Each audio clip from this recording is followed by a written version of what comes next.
Hey guys, I want to talk to y'all for a second about the performance pyramid. So, imagine an upside down triangle. Little end right here, top end up here, right? The big fat end, the base is actually at the top. I learned this originally from James Yeager at Tactical Response, and many people since. It's the idea of how to learn something most efficiently and why most people fail at learning a thing, whether that in this instance comes from a tactical background, it's gunfighting style learning and philosophy, or it's learning to play the piano or a new language. Doesn't really matter. So the first, again, upside down triangle, the base, which is actually at the top, the one that no one ever gets to, no one cares or talks about or really develops and trains, is mindset. Again, if we'd use a fighting example, I don't care if one guy has a nuclear button on his chest. If no matter what happens, he's not willing to press it, and he's fighting a dude with a pencil who's willing to break both arms and legs of his children and stab this dude in the neck with his broken kid's femur and that pencil, that dude's going to win the fight. His mindset is in it. And there's no overcoming mindset. Someone's willingness. That's the first and foremost. That trumps everything else. Now, there's other things we can do, but that's also the hardest to get, the hardest to learn, the hardest to teach, to implant into somebody. Second, after that, and it's only 4 pyramids. So after mindset, we have tactics. So that's the understanding of the thing, right? In a fighting scenario, tactics could look like, I don't care if you're Jerry Miculek, the world's most greatest, winningest competition shooter of all time, who can shoot 1,000-meter yard balloon upside down with his pinky and a 9mm revolver. Like, just absolutely insane stuff. That dude's still going to get absolutely waxed if he's walking through a valley in the middle of the night, even with night vision and all the gear, and I've got 2 or 3 inflated positions of, M240 Bravos and, overlapping sectors of fire. Like, he's never going to have a chance. Despite having all the skill and literally the best gear and mindset in the world, because I beat him so solidly on tactics, he might literally never get a shot off, even though he can pull his revolver out and do reloads and crazy stuff in like a quarter of a second. That dude's awesome. Definitely check him out. So that's mind. So that's tactics. And tactics for, again, like a piano example, would be learning how to learn piano. What the keys, the notes. I don't know how to play piano, so definitely don't take this as advice on that. But it would be learning the strategies, the learning to read the music before just trying to learn a song. That would be more the tactics side. And mindset for piano would probably just actually sit in a chair for a few hours a day and being willing to learn, like actually looking up, buying a book, listening to a YouTube video, and actually sitting in front of it and playing. You're never going to be a good piano player unless you play. You're never going to be a good fighter unless you fight. Or anything else for that matter. Again, this really works for any topic. Next is skill. So this is the third rung of our 4. Again, an upside down triangle. Mindset, tactics, skill. Now, when it comes to skill, this is not the most subjective, but it's how well can you do a thing. Again, if we go to fighting, it's how fast and strong is your straight right cross. If it's, gun stuff, how's your concealed carry draw and reload times?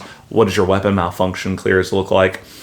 But it's also not just little drills like that, but it could also be the skills at a little more esoteric things. How skilled, how much force on force have you done? How much can you recognize when someone would be flanking you from a position because of the training you've done? So that would kind of be a little bit of a cross between tactics and skill. But skill's that individual stuff. It's how quick can you apply a tourniquet? Can you put a tourniquet on any limb in pitch black dark in under 30 seconds? If so, your chances for survival really increase. If you can't, you need to. If you need that skill, none of your other skills matter. So skills are highly important. Your split times on your, rifle shots, your drills, your L-prezes, your, skill with a weapon system, or that fight or that piano playing, right? How quick can you go from keynote to keynote? How large, your downtimes, all that stuff. So skill. How good are you individually at certain things? And those things can help, but it won't help as good as tactics. And none of that matters if you don't have the right mindset. And then finally, the smallest piece, which is the piece everyone focuses on and cares about and talks about, which is gear. Or, again, if it's like a fist fighting scenario, it would be more physical attribute points. So gear would, in a military setting or a music setting, is, if we get Eddie Van Halen on a $150 guitar versus me, who strummed a guitar twice in my life on his guitar, who's gonna kill it and who's not. I don't know what I'm doing. I don't even know how to hold the thing. But he's gonna kill it on a half out of tune, one broken string guitar, and it's gonna be awesome. It doesn't matter how good of the gear I have if I barely even know how to hold the thing. And half of that's only from what I've seen on social media. The same goes for fighting and wartime philosophy and combat engagements. It's the same thing. What body armor I have and cutting a few ounces of weight here and a few ounces of weight there, and these ideal boots for this mission, and this gun and this caliber that pushes my ideal lethal threshold another 50 meters, or this rifle, I can get a quarter second or half second faster reload than this style rifle. That matters not insignificantly.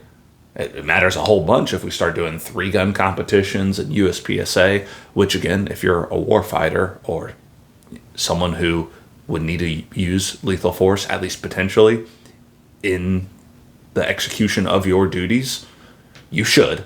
It's going to make you way better. Way better. It introduces a little bit of stress, movement. There's fun camaraderie. You got to do it. If you're a soldier and a cop and you haven't done USPSA competitions, I have a sign for you that shows that you're probably not a very good one. At least not as good as you could be, because you're a bit indoctrinated and only tested in certain ways and haven't seen the totality of what's out there. Not that civilian competition's the totality of what's out there. No. But it's a very good metric. I personally know real well dudes who are like barely B class, like literally 50% average civilian competitors with pistol, USPSA competitions, and then they go to an Army competition and they're the third best dude in the active duty Army, when they can literally go to a civilian competition, just a local one, not even like a state level one, just a local, like their town, and they're like in the middle of the pack. But then they go to the active duty Army, which includes, all the crazy high up special operations, wannabe cool guy stuff. Maybe not the MU, because those dudes are pretty bad. Those dudes are good. But everybody else, and they come in the top, like the top micro 1%. Now that I went on my little side rant, the physical attributes would be the more, how flexible you are, how strong you are, how fit you are. And that matters a whole lot, particularly in a, fist fighting scenario, but it also matters a whole lot in a war fighting scenario. How explosive, how much power you can generate, how long you can ruck, how much suffering you can take and deal with. If we go back to my piano example, it's like how far apart are your like pinky and thumb, so you can hit some of those like really far hard notes. Again, I don't know what that's called, but I know it's a thing. So I just kind of wanted us to reflect on the pyramid of success. And that name I for sure got wrong. And I've stolen it from many, many years ago, back when I was still like a young teenager, from dudes like James Yeager from Tactical Response and many others. And I've never once like reviewed it in many years, despite teaching it for all the time throughout my military career. And as a drill sergeant, it's something I try to institute into the kids to understand. That it's not the Indian. It's not the arrow, it is the Indian. Right? It's the person using the thing or doing the thing, not whatever the thing is. A NASCAR driver is going to be able to take a little Kia Rio and do something real cool with it. And I'm not able to take a NASCAR and do anything cool with it. Anyway, just that kind of idea. I'll probably revisit this video, make a whole diagram, and actually, try to make a script and follow it. We're still very much in the just ranting and just trying to get videos out there. It's like the first month of this channel. I don't know what I'm doing here. We're just trying to have a little bit of fun with it and put some stuff out there. Thank you for sharing this time with me. I do appreciate it. I hope you get something from it and I didn't just waste 10 and a half minutes of your life. You have a good one. Goodbye.